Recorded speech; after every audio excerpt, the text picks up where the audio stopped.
कि महिलाओं के काम करने को लेके बहुत सारे परिवारों में एक रोक है, जिसे कहते हैं शायद उनके उनके विचारों में ये भेद है कि महिलाएं काम करने बाहर ना जाएं, पढ़ लें लेकिन काम करने बाहर ना जाएं। तो क्या अध्यात्म के थ्रू इसका भी कोई एक सॉल्यूशन निकल सकता है? देखिए, मैं महिलाओं के काम करने के विरोध में नहीं हूँ। काम करे, कोई भी करे, महिला करे, पुरुष करे, पर चाहे महिला हो या पुरुष, काम करने से पहले सोचे कि वो काम क्यों कर रहे। जरूरत है तो काम करे। काम करना ही जरूरत है क्या? आज यही हो रहा है। और उससे क्या हो रहा है? दुष्प्रभाव। वो बाहर के काम में तो लग गई, जो घर का मूलभूत काम है वो हाथ से बाहर जा रहा है। क्या बच्चों की अच्छे से परवरिश एक अच्छा काम नहीं है? परिवार का सफल संचालन क्या एक अच्छा काम नहीं है? घर की आंतरिक व्यवस्थाओं को संभालना क्या एक जवाबदारी का काम नहीं है? अपने धार्मिक, सामाजिक, सांस्कृतिक परंपराओं को आगे प्रवाहित करना क्या हमारी जिम्मेदारी नहीं है? पर हमारे देश में सबसे बड़ी विडंबना यह है कि इन कामों को हम अर्थहीन मानने लगे। अगर कोई गृहिणी इन कामों को करती है तो उसको ज्यादा महत्व नहीं भी दिया जाता, उसको कम समझते हैं। मानसिकता बदलना चाहिए।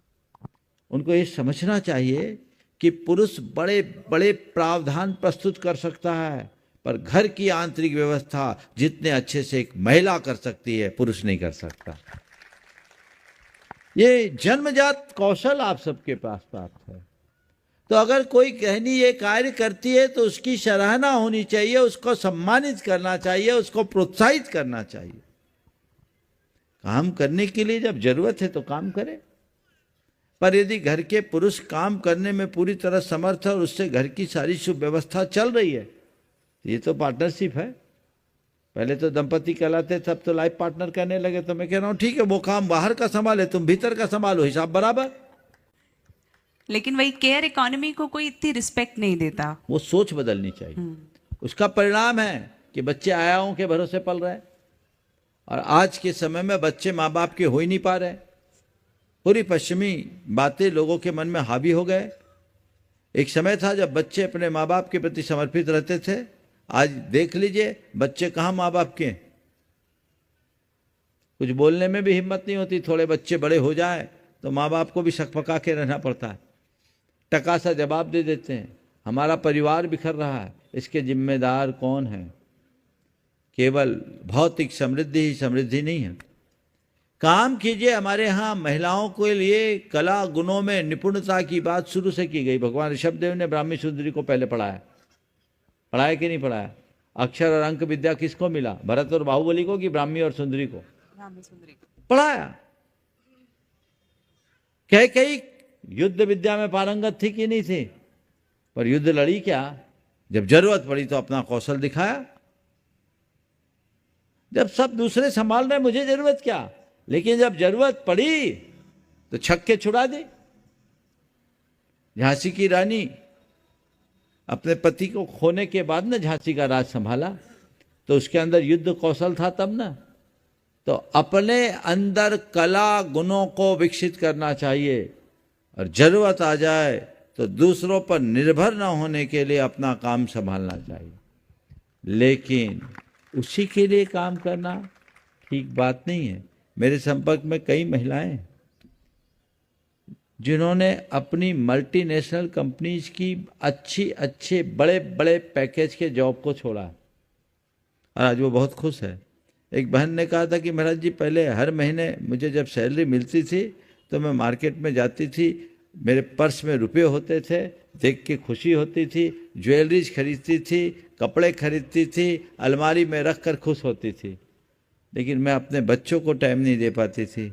अब महाराज, जब से मैंने अपनी नौकरी छोड़ी है, मैं बच्चों को देखती हूँ, मेरे अंदर आनंद की अनुभूति होती है। मुझे लगता है कि मैं नौकरी करती होती तो इन बच्चों के साथ न्याय नहीं होता। तो इस पहलू पर भी विचार करना चाहिए, इस पहलू पर विचार करना चाहिए। हमें कब कमाना, क्यों कमाना, कितना कमाना। आपको ये भी कह सकता है ये जिम्मा बदला भी तो जा सकता है, पुरुष घर संभाले, महिलाएं काम करें।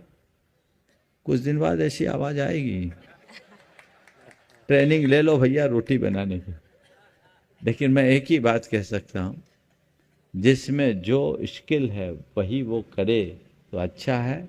और एक वाक्य में मैं कहूँगा, नारियां इस धरती की बहुत बड़ी शक्ति, सारी शक्ति नारी के अंदर समाहित है। चाहे वो दुर्गा हो, चाहे वो सरस्वती हो, चाहे वो लक्ष्मी हो। दुर्गा हमारी शारीरिक शक्ति का द्योतक है, लक्ष्मी हमारी धन की शक्ति की देवी है, और सरस्वती ज्ञान की शक्ति। ये तीनों स्त्री रूप में है। स्त्री अपने आप को कम क्यों आंकती है? स्त्रियों को चाहिए कि वो नारी बने रहने में गौरवान्वित हो, नर बनने की होड़ में क्यों लगी? पुरुषों के समान काम करने के लिए क्यों दौड़ती? अपने आप को कमतर क्यों आंकती है? उसके अंदर के जो स्वाभाविक गुण हैं, यदि उन्हें विकसित करे तो मैं समझूंगा कि इस धरती का गौरव बढ़ेगा और संस्कृति का निखार होगा।